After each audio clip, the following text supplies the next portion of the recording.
Nama saya Maulana, umur saya 35. Pekerjaan saya taksi online sih sekarang ini gitu. Saya juga udah punya istri, itu pun baru 1 tahun nikah.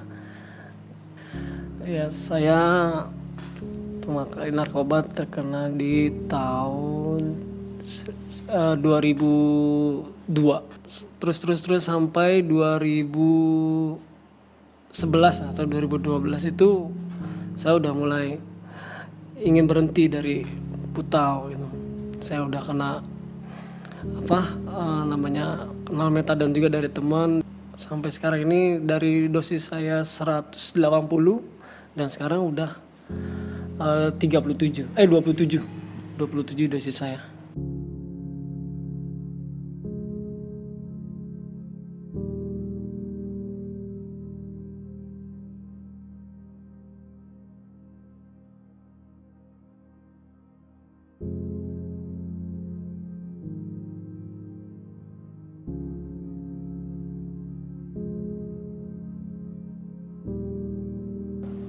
Pada saat saya ditangkap di Cipinang, itu saya langsung dibawa, tapi di dalam mobil itu saya diikat, ya kan.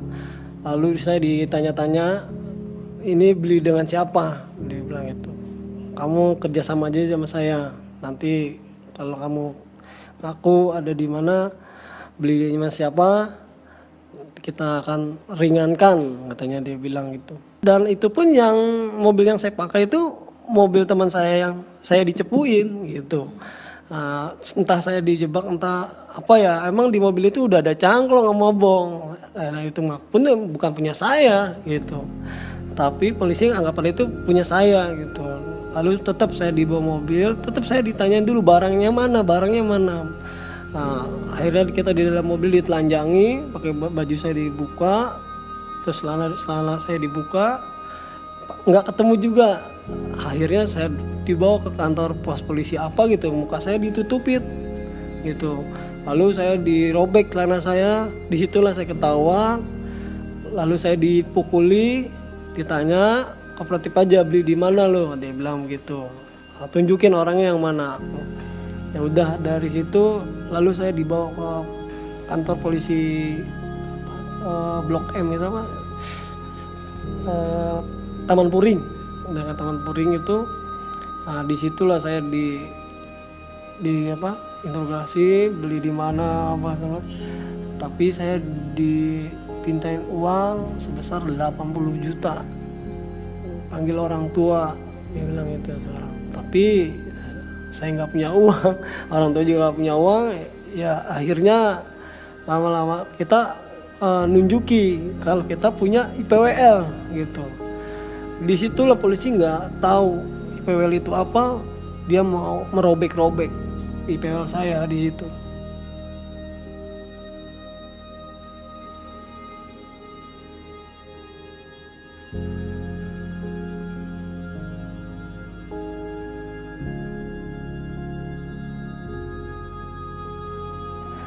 Ya tegang banget sih,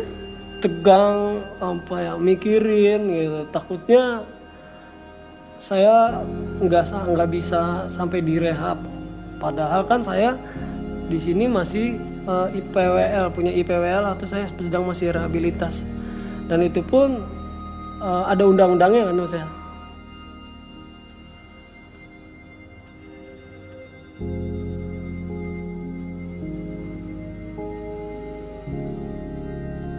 Ya, barang bukti yang ditunjukin di pengadilan itu sangat banyak gitu. Padahal saya bawa tuh dikasih sama teman tuh sedikit gitu.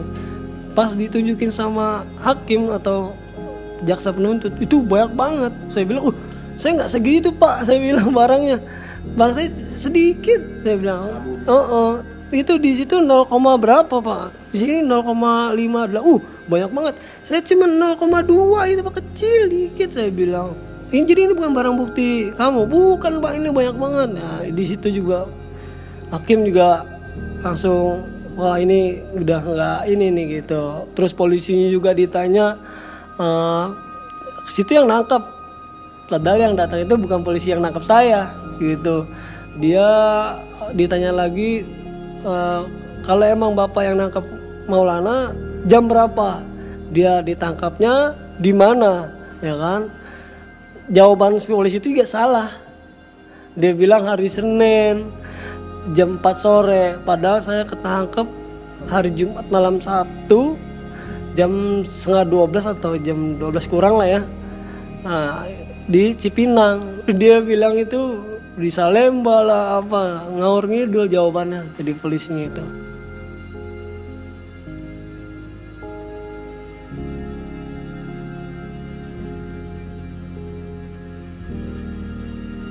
Ya akhirnya keputusannya sangat-sangat menyenangkan, itu bebas saya akhirnya di situ. Saya sujud syukur saya benar.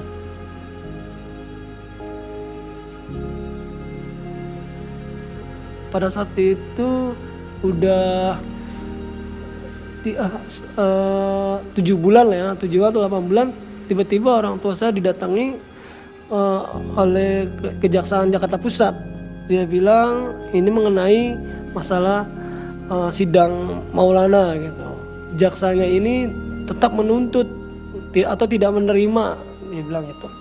Tapi yang orang yang mengantar itu nanya, tapi keputusannya bebas sama iya, kata orang itu. Ya udah, gak usah dipikirin, dia bilang gitu. Ini mah cuman hanya spekulasi.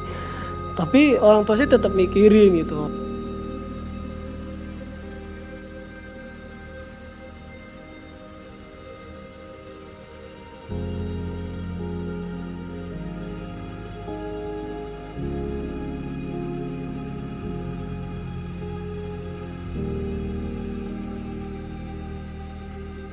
Saya udah mikirin kalau saya tuh bakal lama gitu di penjara. Perih makannya begitu lagi, aduh.